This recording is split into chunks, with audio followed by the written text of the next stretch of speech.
Ay, guys, usapan lang natin mga magandang katangian ng good leader, episode 10. Ibida na natin yan. Kung sino man sila, pwede natin po sila i-shoutout. At pagpasok natin kinabukasan sa lubuhan, batiin ng magandang umaga o ano pa man. Or, siyempre, i-cherish na siya naging boss natin o naging leader na magandang pamamalakad, pamandang pagkikisama. Either mabigat man yung task na binibigay niya, ay na-appreciate niya.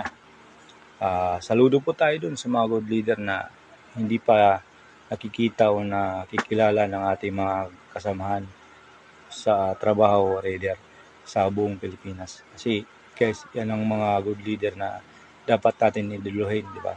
Sabi nga, narinig nating kwento yung may mga may-ari na maglaking kampanya o maraming kumpanya, ay yun po ang kanilang na naging good leader po sila, lalo yung mga CEO, yung owner. Diba?